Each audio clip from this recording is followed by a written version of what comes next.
আসসালামাইকুম।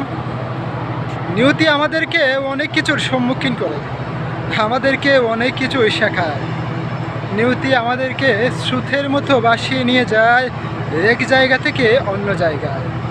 নিয়তি আমাদেরকে প্রতিনিয়ত প্রতিটা মুহূর্তে শিক্ষা দেয়। আমরা আমাদের হৃদয়ে যা কিছু ধারণ করি, তার ফল আমাদেরকে ভোগ করতে হবে। যদি ভালো কিছুর সাথে সম্পৃক্ততা থাকে তবে ভালো কিছু তো অবশ্যই আমরা ভোগ করব।